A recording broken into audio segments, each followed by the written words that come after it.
विद्यार्थी मित्रों केम छो बधा आधा लेक्चर में तो आप सबનું स्वागत करूँ छूँ।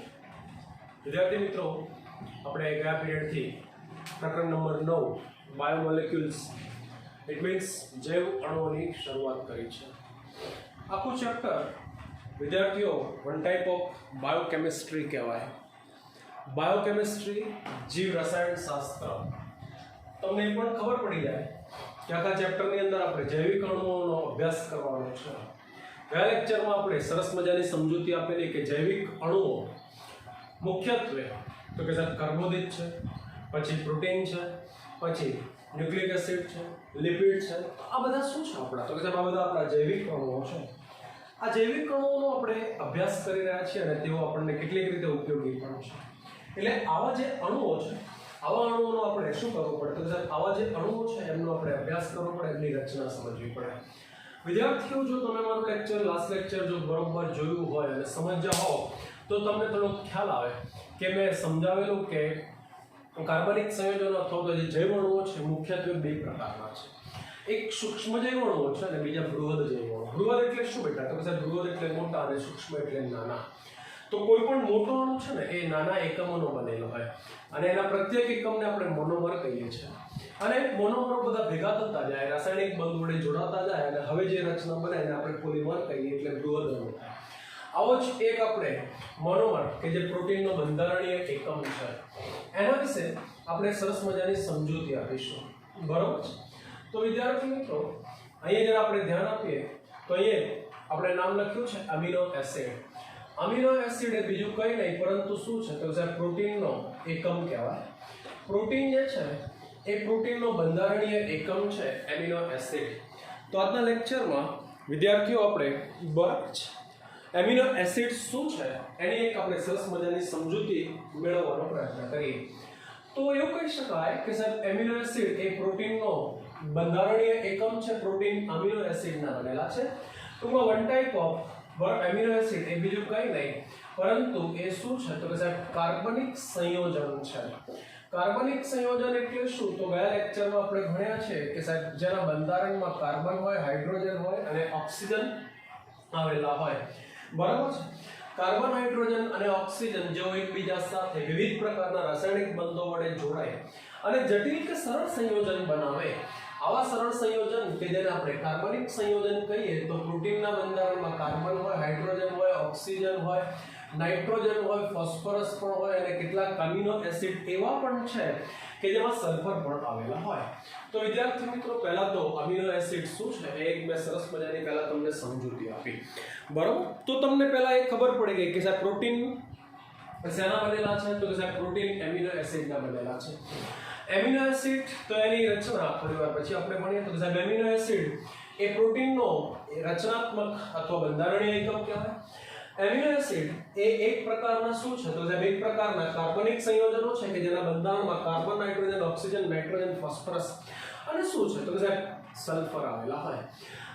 પ્રોટીનની જે રચના છે એનો આપણે અભ્યાસ પછી કરીશું, પણ જો પ્રોટીનના બંધારણમાં આપણે એવું કહી શકીએ કે સાહેબ પ્રોટીનના બંધારણમાં આવા કેટલા પ્રકારના? તો કે સાહેબ 20 પ્રકારના અમીનો એસિડ એ પ્રોટીનના બંધારણમાં આવેલા હોય। એટલે તમને ખબર પડી ગઈ કે એમિનો એસિડ કુદરતમાં મળી આવે છે એવા કેટલા પ્રકારના છે? તો કે સાહેબ 20 પ્રકારના એમિનો એસિડ છે। એટલે આવા જુદા જુદા 20 પ્રકારના એમિનો એસિડ એકબીજા સાથે જોડાતા જાય અને એક લાંબી શૃંખલા બનતી જાય। આ લાંબી શૃંખલા પોલિમર છે અને આ પોલિમર એટલે બીજો કોઈ નહીં પરંતુ કોણ છે? તો કે સાહેબ પ્રોટીન છે। તો કોઈ પણ પ્રોટીનની ખાસિયત એ છે કે કોઈ પણ પ્રોટીન એક સરખા એમિનો એસિડનો ક્યારેય બનેલો ન હોય। એક જ પ્રકારના એમિનો એસિડ ક્યારે એક જ પ્રોટીનના બંધારણમાં હોતા નથી।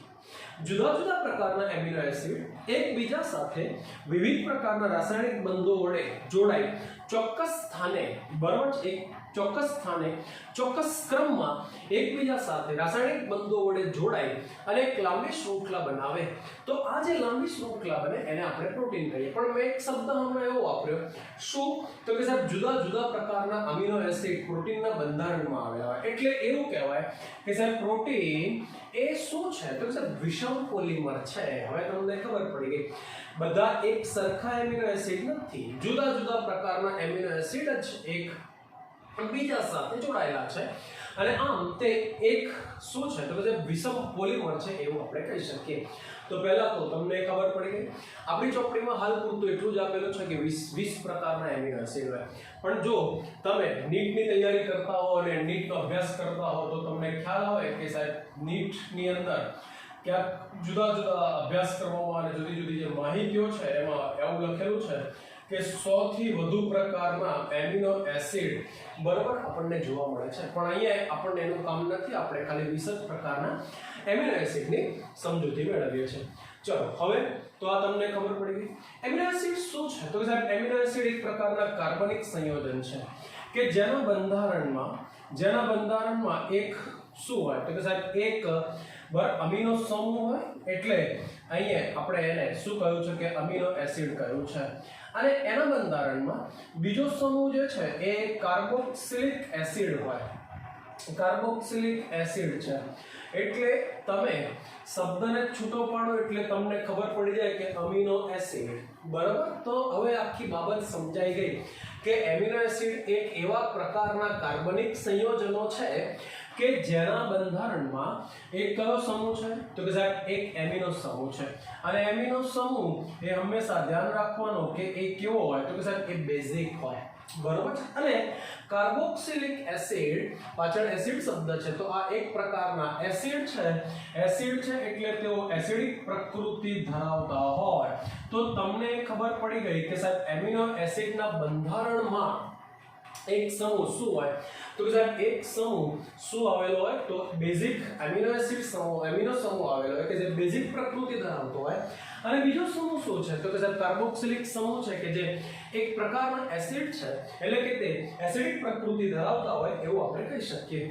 એમિનો એસિડ એ બીજું કંઈ નહીં બેટા, તો આપણે એવું કહી શકીએ કે સાહેબ એમિનો એસિડ એ બીજું કંઈ નહીં પણ એક શું છે તો કે સાહેબ એક પ્રસ્થાપિત મિથેન છે. મારા કરતા વધારે કેમિસ્ટ્રી સારું તમે લોકો ભણો જ છો એટલે આઈ હોપ કે તમને આવડે જ છે, પણ જો મિથેનનું સૂત્ર લખવામાં આવે તો મિથેન એટલે તો કે સાહેબ CH4 બરાબર છે, એટલે કે કાર્બનની સંયોજકતા કેટલી તો કે સાહેબ 4, અને એના આ 4 કાર્બનના છેડે 4 હાઇડ્રોજન સમૂહ આવેલા હોય. તો આ શું છે તો કે સાહેબ આ મિથેન છે બરાબર છે. H અને આ H, તો આ મિથેનનું શું કરેલું તો કે સાહેબ મિથેનનું બરાબર રાસાયણિક સૂત્ર છે. ટૂંકમાં વિદ્યાર્થીઓ તમને ખબર પડી ગઈ મેં હમણાં કહ્યું પ્રમાણે કે એક પ્રકારના એમિનો એસિડ એ એક પ્રકારના શું લખ્યા બેટા મેં તો કે સાહેબ પ્રસ્થાપિત મિથેન છે. પ્રસ્થાપિત મિથેન એટલે શું તો કે સાહેબ મિથેનના બંધારણમાં CH4 કાર્બનના જે 4 સંયોજકતા છે, કાર્બનના જે 4 છેડા છે એ 4 છેડા ઉપર હાઇડ્રોજનની જગ્યાએ બીજા કોઈ પણ પ્રકારના બરાબર છે શું આવેલા હોય તો કે બીજા કોઈ પણ પ્રકારના સમૂહ ગોઠવાયેલા હોય. ધારો કે આ એક છેડો છે, અહીંયા આપણે શું કરી દઈએ તો કે સાહેબ અહીંયા કાર્બોક્સિલિક સમૂહ મૂકી દઈએ. આ બીજો એક છેડો છે તો કે સાહેબ અહીંયા આપણે શું મૂકી દઈએ તો કે સાહેબ અહીંયા બરાબર આપણે NH2 સમૂહ મૂકી દઈએ.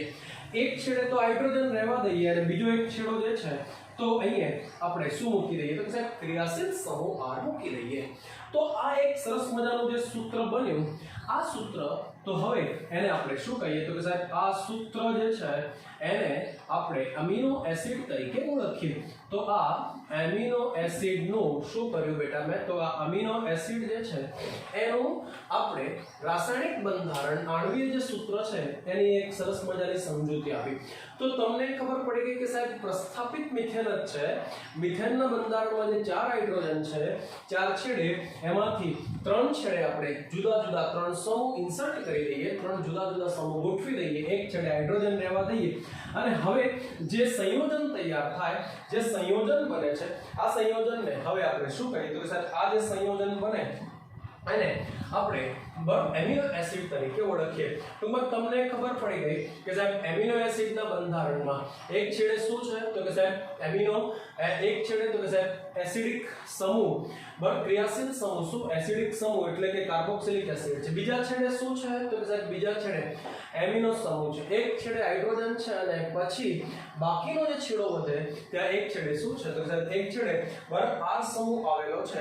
R સમૂહ એટલે કે આ એક પ્રકારનો શું છે તો કે R એ બીજું કંઈ નહીં પરંતુ એક પ્રકારનો ક્રિયાશીલ સમૂહ કહેવાય અને આ R સમૂહ આ જે R ક્રિયાશીલ સમૂહ છે આ R ક્રિયાશીલ સમૂહની જે પ્રકૃતિ છે એ પ્રકૃતિને આધારે હવે આપણે એવું કહી શકીએ કે સાહેબ એમિનો એસિડ જે છે એનું બંધારણ અને એની જે રચના છે એની પ્રોપર્ટી જે છે એ પણ શું થતી જાય તો કે સાહેબ એ પણ બદલાતી જાય એવું આપણે કહી શકીએ ટૂંકમાં એને આધારે આપણને જુદા જુદા પ્રકારના એમિનો એસિડ બને છે તો તમે એક એવું સરસ મજાનું વાક્ય ના કહી શકો કે સાહેબ એમિનો એસિડ જે છે એ એમિનો એસિડનો ગુણધર્મ એમિનો એસિડનો ગુણધર્મ બરાબર શેમાં રહેલો છે તો કે સાહેબ ક્રિયાશીલ સમૂહ R ના આધારે તો તમને એક સરસ મજાનું બરાબર ટોપિક મળી ગયો કે R નું મૂલ્ય બદલાય R ની વેલ્યુ બદલાય તો એમિનો એસિડનો પ્રકાર બદલાય ફરી પાછો R નું બીજું એક મૂલ્ય બદલાય તો જુદો પ્રકાર ટૂંકમાં 20 પ્રકારના જે એમિનો એસિડ છે આ 20 પ્રકારના જે એમિનો એસિડ છે એ એમિનો એસિડનો ગુણધર્મ શેમાં રહેલો છે તો કે સાહેબ ક્રિયાશીલ સમૂહ R માં રહેલો છે R નું મૂલ્ય બદલાય R ની જગ્યાએ કોઈ ચોક્કસ રાસાયણિક સમૂહ આવી જાય તો તમે એવું કહી શકો કે સાહેબ ત્યાં એમિનો એસિડનો પ્રકાર એમિનો એસિડનો ગુણધર્મ એનું બંધારણ બદલાઈ ગયું છે રેડી વિદ્યાર્થી મિત્રો બરોબર જો તમે ધ્યાનથી જોશો તો તમને ખ્યાલ આવશે કે સાહેબ એમિનો એસિડ જે છે એ એમિનો એસિડના બંધારણમાં શું કહ્યું આપણે તો સાહેબ એમિનો એસિડના બંધારણમાં જે કાર્બન છે એ કાર્બનના એક છેડે શું છે તો સાહેબ કાર્બનના એક છેડે કાર્બોક્સિલ સમૂહ છે અને કાર્બનના બીજા છેડે શું છે તો કે સાહેબ બીજા છેડે એ અમીનો સમૂહ છે એટલે કે એમિનો સમૂહ છે ટૂંકમાં એક જ કાર્બન અને એના બે છેડે જ્યારે બે જુદા જુદા ક્રિયાશીલ સમૂહ આવેલા હોય ફરી બોલું એટલે તમને ખ્યાલ આવે કે સાહેબ જ્યારે એક જ કાર્બનના બે જુદા જુદા છેડે એક એસિડિક સમૂહ આવેલો હોય અને બીજો એક બેઝિક સમૂહ આવેલો હોય તો આવો જે કાર્બન છે આવા કાર્બનને શું કહેવાય તો સાહેબ એને આલ્ફા કાર્બન કહેવાય અને આના ઉપરથી હવે આપણે એવું પણ કહી શકીએ તો આ શું છે તો સાહેબ આ એમિનો એસિડ છે તો આવા એમિનો એસિડને હવે આપણે શું કહી શકીએ તો કે સાહેબ આવા એમિનો એસિડને આલ્ફા એમિનો એસિડ તરીકે પણ ઓળખવામાં આવે તો હવે તમને કોઈ આવો પ્રશ્ન પૂછે કે આલ્ફા એમિનો એસિડ એટલે શું તો તમે કહી શકો કે જ્યારે કોઈ પણ રાસાયણિક સંયોજનના બંધારણમાં રહેલો જે કાર્બન છે એ કાર્બનના બે જુદા જુદા છેડે એસિડિક અને બેઝિક આવા બે જુદા જુદા સમૂહ આવેલા હોય તો આવા કાર્બનને શું કહીએ તો કે સાહેબ આવા કાર્બનને આલ્ફા કાર્બન કહેવાય અને જ્યારે એમિનો એસિડના બંધારણમાં જે કાર્બન છે એ કાર્બનના બે જુદા જુદા છેડે એસિડિક અને બેઝિક બે જુદા જુદા સમૂહ આવેલા હોય તો આવા એમિનો એસિડને શું કહે છે તો કે સાહેબ આવા એમિનો એસિડને આલ્ફા એમિનો એસિડ કહેવાય તો તમને અહીંયા આલ્ફા એમિનો એસિડ શું છે એનો પણ એક સરસ મજાનો ખ્યાલ આવી ગયો તો વિદ્યાર્થી મિત્રો તમને બરોબર છે અહીંયા ખબર પડી ગઈ કે આલ્ફા એમિનો એસિડ શું છે મેં બોર્ડ પર લખ્યું છે એ પ્રમાણે કે પ્રકૃતિમાં આપણને આવા કેટલા પ્રકારના તો સાહેબ પ્રકૃતિમાં આપણને આવા 20 પ્રકારના એમિનો એસિડ મળી આવે છે વિદ્યાર્થી મિત્રો તમારી ચોપડીમાં તમે જોશો એટલે તમને ખ્યાલ આવશે કે સાહેબ એમિનો એસિડ જે છે બરોબર એ એમિનો એસિડ એની જે પ્રકૃતિ છે એ પ્રકૃતિને આધારે આપણે એમિનો એસિડનું શું કરી શકીએ તો સાહેબ પ્રકૃતિ જે છે એ R સમૂહની જે પ્રકૃતિ છે એ R સમૂહની પ્રકૃતિને આધારે આપણે એમિનો એસિડનું વર્ગીકરણ પણ કરી શકીએ છીએ મેં કોને આધારે કર્યું છે બેટા તો તમે કહી શકો કે સાહેબ R સમૂહ જે છે એ R સમૂહની જે પ્રકૃતિ છે એ R સમૂહની પ્રકૃતિને આધારે આપણે હવે શું કરીએ તો કે સાહેબ આપણે એમિનો એસિડ જે છે એ એમિનો એસિડનું શું કરીએ છીએ તો સાહેબ એમિનો એસિડનું વર્ગીકરણ કરીએ છીએ બરાબર છે જો અહીંયા એમિનો એસિડના બંધારણમાં R સમૂહ તરીકે ધ્યાન આપજો બધાને આવડી જશે જો એમિનો એસિડના બંધારણમાં R સમૂહ તરીકે શું આવેલો હોય તો કે સાહેબ હાઇડ્રોજન આવેલો હોય બરોબર છે. તો તમે આ પ્રકારના એમિનો એસિડને શું કહો? તો કે સાહેબ આને તો પહેલા તો એક વસ્તુ જોઈ લઈએ આપણે કે સાહેબ એમિનો એસિડના બંધારણમાં મેં હમણાં એવું કહ્યું કે R નું મૂલ્ય બદલાય એટલે એમિનો એસિડનો ગુણધર્મ બદલાય. તો એનો મતલબ એ થયો કે R સમૂહ સિવાય દરેક એમિનો એસિડની અંદર R સમૂહ સિવાય બાકીનો ભાગ કેવો હોય? તો સાહેબ બાકીનો ભાગ છે ને R સમૂહ સિવાય કેવો હોય? તો સમાન જ હોય. દરેક એમિનો એસિડની અંદર R સમૂહ સિવાય બાકીનો ભાગ બધી જગ્યાએ કેવો હોય? તો સાહેબ સમાન જ. ખાલી R નું મૂલ્ય બદલાશે એટલે એમિનો એસિડની પ્રકૃતિ બરાબર છે, એમિનો એસિડનો ગુણધર્મ એની રચના બદલાશે. તો અહીંયા જો હવે આપણે શું કહ્યું છે તો કે સાહેબ R બરાબર શું લઈએ છીએ? તો કે સાહેબ હાઇડ્રોજન. બરાબર છે. તો ફરી પાછું તો કે સાહેબ સૂત્ર તો આપણી પાસે છે. સૂત્ર શું છે? તો કે સાહેબ કાર્બનના કેટલા છેડા? તો કે સાહેબ 4 છેડા. R સિવાય શું કહ્યું આપણે? તો કે સાહેબ R સિવાય બાકીના ત્રણ બધા છેડા સરખા છે. ત્રણ બધા છેડા સરખા છે એટલે કે C ડબલ હોય છે એક જગ્યાએ, એક છેડે NH2 અમીનો સમૂહ છે અને એક છેડે હાઇડ્રોજન છે. પણ આપણે શું કહ્યું? તો કે સાહેબ R બરાબર શું લેવાનો છે? તો કે સાહેબ R બરાબર હાઇડ્રોજન. ઓકે. તો હવે આ જે એમિનો એસિડ થયો તો એને તમે નામ આપી શકો છો. તો આને ગ્લાયસિન તરીકે ઓળખવામાં આવે. વિદ્યાર્થી મિત્રો, તમારી બુકમાં તમે જોશો તો તમને સામેના પેજ ઉપર પેજ નંબર 145 ઉપર તમને સામે ખૂણામાં 3 એમિનો એસિડના સૂત્રો આપેલા છે. તમને ત્યાં 3 એમિનો એસિડના સ્ટ્રક્ચર આપેલા છે. આ સ્ટ્રક્ચરનો તમે હું જે દોરું છું એ રીતે અભ્યાસ કરશો તો પણ તમને આવડી જશે. ચલો હવે તો આ એક એમિનો એસિડ શું થયો? તો કે સાહેબ R બરાબર આપણે શું લીધો છે? તો કે સાહેબ R બરાબર આપણે H લીધો, હાઇડ્રોજન લીધો એટલે ગ્લાયસિન બન્યો. તો અહીંયા R બરાબર મારી તરફ ધ્યાન આપો. તો સાહેબ એમિનો એસિડના બંધારણમાં R બરાબર શું હોઈ શકે? તો સાહેબ R બરાબર R ક્રિયાશીલ સમૂહ છે. કેટલાક એમિનો એસિડમાં R બરાબર હાઇડ્રોજન પણ હોઈ શકે. કેટલાક એમિનો એસિડ જે છે એમાં R બરાબર શું હોઈ શકે? તો સાહેબ R બરાબર મિથાઇલ ગ્રુપ પણ હોઈ શકે. કેટલાક એમિનો એસિડ એવા છે કે જેમાં R બરાબર CH2OH પણ હોઈ શકે. કેટલાક એમિનો એસિડ એવા છે કે જેમાં R બરાબર ફિનાઇલ રિંગ એટલે કે ફિનોલ બરાબર બેન્ઝીન રિંગ પ્રકારના સ્ટ્રક્ચર પણ હોઈ શકે છે. હવે આપણે બીજો એક એમિનો એસિડ જોઈએ કે જેમાં R બરાબર શું હોઈ શકે? તો સાહેબ R બરાબર મિથાઇલ સમૂહ હોઈ શકે, ટૂંકમાં મિથાઇલ ગ્રુપ હોઈ શકે. તો R બરાબર શું લખ્યું બેટા? તો સાહેબ R બરાબર CH2 એટલે તમને ખબર પડી જાય. તો સાહેબ CH2 એટલે શું? તો કે સાહેબ મિથેન ગ્રુપ. બરાબર છે.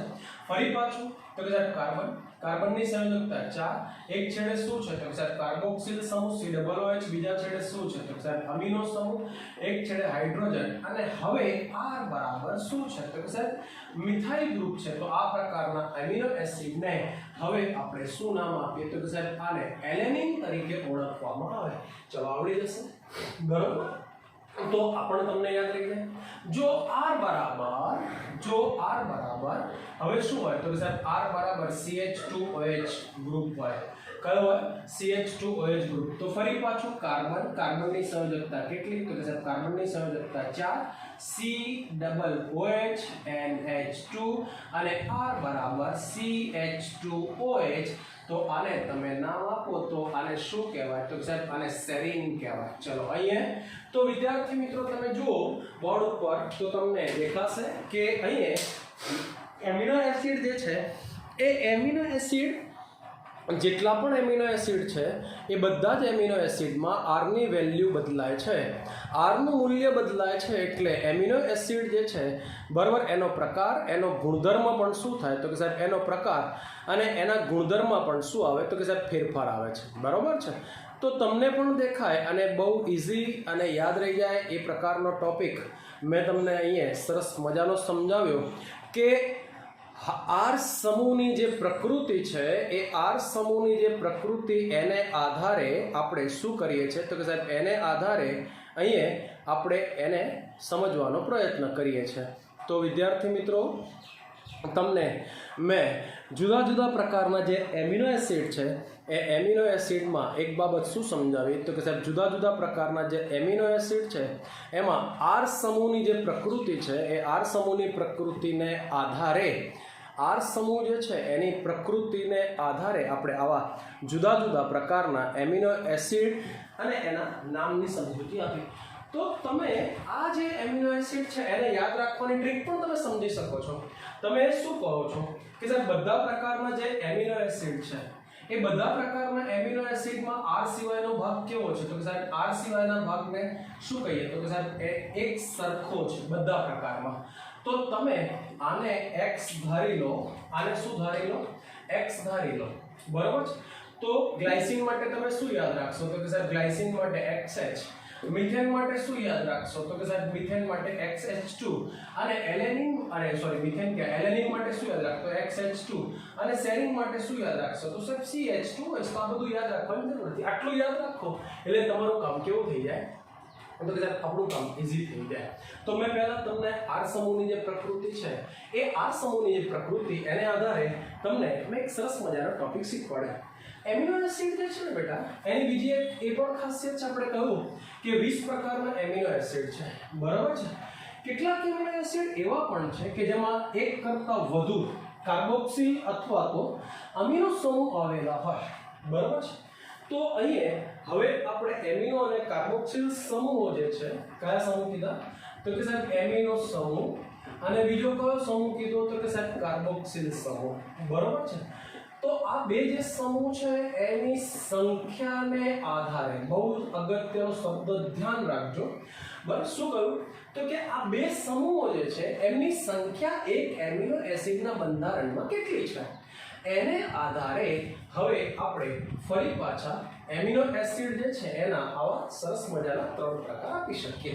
3 પ્રકાર કયા કયા આપી શકીએ? તો કે સાહેબ જો એમિનો એસિડના બંધારણમાં, ફરી બોલો, જો એમિનો એસિડના બંધારણમાં બરાબર શું આવેલો હોય? તો 2 કાર્બોક્સિલ સમૂહ આવેલા હોય. એક તો છે જ, બરાબર, પણ બીજો એક આવેલો હોય વધારાનો. જો H બરાબર R બરાબર કાર્બોક્સિલ સમૂહ બીજો એક આવેલો હોય, તો હવે આ જે એમિનો એસિડ બને તો એને આપણે શું કહીએ? તો કે સાહેબ એને એસિડિક એમિનો એસિડ કહેવાય. એટલે આ જે એસિડિક એમિનો એસિડ છે એના બંધારણમાં કેટલા કાર્બોક્સિલ સમૂહ થયા? તો કે સાહેબ 2 કાર્બોક્સિલ સમૂહ થયા. નામ ઉપરથી ખબર પડી જાય એસિડિક એમિનો એસિડ. તો એક સરસ મજાનું ઉદાહરણ છે, યાદ રાખીશું આપણે. આને કહીએ ગ્લુટામિક એસિડ. શું નામ આપ્યું બેટા? તો આને આપણે શું નામ આપ્યું? તો કે સાહેબ ગ્લુટામિક એસિડ એવું છે કે જેના બંધારણમાં 2 શું આવેલા હોય? તો કે સાહેબ જેના બંધારણમાં 2 કાર્બોક્સિલ સમૂહ, એક એમિનો થયો અને 2 કાર્બોક્સિલ, એટલે 2 કાર્બોક્સિલની સંખ્યા વધી, એકની વધી એટલે એનો પ્રોપર્ટી પણ બદલાઈ, એટલે એ કેવો બની ગયો? તો કે સાહેબ એ એસિડિક બની ગયો, બરાબર. આવો જ બીજો એક એમિનો એસિડ છે, બરાબર, કે જેના બંધારણમાં 1 ને બદલે 2 R બરાબર અમીનો સમૂહ હોય, એટલે અમીનો સમૂહની સંખ્યા કેટલી થઈ? તો કે સાહેબ 2 થઈ. એમિનો સમૂહની સંખ્યા કેટલી થઈ? તો 2 થઈ. તો આવો એક એમિનો એસિડ શું છે? તો કે સાહેબ એ લાઇસિન છે. એટલે તમને એ પણ ખબર પડી ગઈ કે સાહેબ લાઇસિન પ્રકારનો એમિનો એસિડ એ કયો ગુણધર્મ ધરાવે છે? તો સાહેબ બેઝિક. બધું સ્કૂલની પરીક્ષા અને મોસ્ટ આઈએમપી બરાબર નીટના પોઈન્ટ ઓફ વ્યૂ થી તમે આને તૈયાર કરી નાખશો તો પણ આવડશે. અને એવા એમિનો એસિડ કે જેમાં R બરાબર એમિનો અને કાર્બોક્સિલના બદલે કોઈ અન્ય ક્રિયાશીલ સમૂહ આવેલો હોય, પછી એક કીટોન હોય, આલ્ડીહાઇડ હોય કે XYZ જે કંઈ સમૂહ આવેલો હોય, તો આવા જે એમિનો એસિડ છે કે જેમાં એક જ શું હોય? તો કે સાહેબ એક જ એમિનો હોય અને એક જ શું હોય? તો કે સાહેબ એક જ બરાબર બેઝિક એમિનો અને એક જ શું હોય? તો કે સાહેબ એક જ કાર્બોક્સિલ સમૂહ હોય, એટલે કે એસિડિક, બરાબર. તો આવા પ્રકારના એમિનો એસિડને શું કહીએ? તો કે સાહેબ એને તટસ્થ એમિનો એસિડ કહેવાય. અને આવું એક ઉદાહરણ વેલાઇન છે. તો તમને 3 નામ યાદ રહી ગયા, બરાબર છે. 3 સૂત્રો પહેલા તો મેં તમને યાદ રાખતા શીખવાડ્યા. એક ગ્લાયસિન, બીજું એલેનિન, ત્રીજું કયું છે? તો કે સાહેબ ત્રીજું સેરિન છે. 3 નામ ફરી યાદ રાખતા શીખવાડ્યા. 3 નામ કયા? તો કે સાહેબ એક એમિનો છે, બરાબર, એસિડિક એમિનો એસિડ છે જેનું નામ શું? તો કે સાહેબ ગ્લુટામિક એસિડ. બીજું કયું? તો કે સાહેબ બીજું લાઇસિન છે જે બેઝિક એમિનો એસિડ છે. અને ત્રીજું કયું છે? તો કે સાહેબ ત્રીજું જે છે એ કયું છે? તો કે સાહેબ એ તટસ્થ એમિનો એસિડ છે. આ સિવાય બીજા પણ ઘણા બધા પ્રકારના એમિનો એસિડ છે કે જેના બંધારણમાં આવા ક્રિયાશીલ સમૂહને બદલે ફિનાઇલ રિંગ બેન્ઝીન રિંગ કે પાયરીન રિંગ આવેલી હોય બરાબર તો આવા જે એમિનો એસિડ છે એના નામ આપણે આપી શકીએ ટાયરોસિન છે ફિનાઇલએલેનિન છે અને એ જ રીતે બરાબર શું છે તો કે સાહેબ ટ્રિપ્ટોફેન તો આવા કેટલાક એમિનો એસિડ કે જેને હવે આપણે શું કહીએ તો કે સાહેબ એ એરોમેટિક એમિનો એસિડ કહેવાય શું કહેવાય તો કે સાહેબ એરોમેટિક એમિનો એસિડ કહેવાય કયા કયા છે તો એક નામ શું કીધું આપણે કે સાહેબ ટ્રિપ્ટોફેન કહેવાય બીજું કયું કીધું તો કે સાહેબ ટાયરોસિન કહેવાય ત્રીજું કયું કીધું તો કે સાહેબ ફિનાઇલએલેનિન આ બધા એવા છે કે જેના બંધારણમાં બેન્ઝીન પ્રકારની રિંગ ફિનોલ સમૂહ જેવી રિંગ પાયરીન રિંગ વગેરે એના બંધારણમાં આવેલા હોય તો આમ અહીંયા આપણે એમિનો એસિડ જે છે એ એમિનો એસિડનું સરસ મજાનું વર્ગીકરણ તમને મેં અહીંયા શીખવાડ્યું એટલે તમને આવડી જશે બરાબર છે એમિનો સમૂહ જે છે એની બીજી એક ખાસિયત છે કે સાહેબ એમિનો સમૂહ છે ને એ કેવું છે તો કે સાહેબ એમિનો સમૂહ એ ઉભય ગુણધર્મી છે કેવું છે બેટા ઉભય ગુણધર્મી છે ઉભય ગુણધર્મીનો મતલબ શું છે તો કે સાહેબ જુદા જુદા pH માં જુદા જુદા જે pH છે એ જુદા જુદા pH માં એની પાસે એસિડિક અને બેઝિક બે પ્રકારનો ચાર્જ આવેલો હોય ફરી બોલે એક વખત જુદા જુદા જે pH વાળા દ્રાવણ છે એ જુદા જુદા pH વાળા દ્રાવણની અંદર શું કરે છે તો કે સાહેબ એમિનો એસિડના જે આયનીકરણ પ્રકૃતિનો જે ગુણધર્મ છે એ આયનીકરણ પ્રકૃતિના ગુણધર્મને કારણે જુદા જુદા pH વાળા દ્રાવણની અંદર એમિનો એસિડ જે છે એ એની રચના પણ શું થતી હોય તો કે સાહેબ એની જે રચના છે એ પણ બદલાતી રહે છે એવું આપણે કહી શકીએ ટૂંકમાં અહીંયા આપણે એવું કહી શકીએ કે સાહેબ એમિનો એસિડમાં એમિનો અને કાર્બોક્સિલ સમૂહ આ બંને આયનીકરણ પ્રકૃતિનો ગુણધર્મ ધરાવે છે અને જેથી જુદા જુદા pH વાળા જે દ્રાવણ છે એ જુદા જુદા pH વાળા દ્રાવણની અંદર બરાબર એમની જે રચના છે એ રચના પણ કેવી રહે છે તો કે સાહેબ એમની રચના પણ બદલાતી રહે છે એવું આપણે જરૂર કહી શકીએ અહીંયા આપણે પહેલા એક શું કરીએ છીએ તો સાહેબ પહેલા એક આપણે એમિનો એસિડ નું સૂત્ર દોરીએ છીએ એમિનો એસિડ તો એનું જે સૂત્ર છે મેં બોર્ડ ઉપર ઘણા બધા દોરેલા છે અને ઘણી બધી વખત અહીં દોરેલું પણ છે એટલે તમે જોઈ પણ શકો છો અને સમજી પણ શકો છો આપણે આને બીજી રીતે પણ લખી શકીએ છીએ તો સાહેબ બીજી રીતે કેવી રીતે લખાય તો કે સાહેબ બીજી રીતે આપણે આ રીતે પણ લખી શકીએ એટલે તમને ખ્યાલ આવી જાય કાર્બન બરાબર છે કાર્બનની સાથે હાઇડ્રોજન પણ લખી શકાય પછી એ જ રીતે અહીંયા શું કહીએ તો કે સાહેબ ક્રિયાશીલ સમૂહ R પછી તો કે સાહેબ NH2 છે બરાબર અને અહીંયા COOH અને અહીંયા H લખીએ તો આ આપણું એમિનો એસિડનું સૂત્ર થયું પણ જો તમારે આ સૂત્રને બીજી રીતે લખવું હોય તો આ રીતે પણ લખી શકાય બરાબર શું તો કે સાહેબ C પછી COO અને OH બરાબર આ રીતે પણ લખી શકાય ટૂંકમાં વિદ્યાર્થી મિત્રો તમે આને જે રીતે પણ લખો બધું તમારી સાચી રીત છે હાઇડ્રોજન તો હાઇડ્રોજનને પણ તમે અહીં કાર્બનની સાથે ગોઠવી અને COOH લખી શકો છો તો આ પણ શું છે તો કે સાહેબ આ પણ એમિનો એસિડ છે હવે તમને એ ખબર છે કે સાહેબ એમિનો એસિડના બંધારણમાં NH2 એ કયો સમૂહ છે તો કે સાહેબ NH2 એ એમિનો અને બેઝિક સમૂહ છે બરાબર એમિનો એ બેઝિક પ્રકૃતિ ધરાવે છે હવે બેઝિક પ્રકૃતિની ખાસિયત એ છે કે તે હાઇડ્રોજન એક્સેપ્ટર છે એટલે કે તે હાઇડ્રોજનને શું કરે છે તો સાહેબ બેઝિક સંયોજનો હંમેશા હાઇડ્રોજનને સ્વીકારે છે એ સ્વીકારે છે બરાબર છે અને કાર્બોક્સિલ સમૂહ જે છે એ કાર્બોક્સિલ સમૂહની ખાસિયત એ છે કે તે એસિડિક ગુણધર્મ ધરાવે છે અને એસિડિક ગુણધર્મ ધરાવતા સંયોજનોની ખાસિયત એ છે કે તે H- એટલે કે H હાઇડ્રોજન જે છે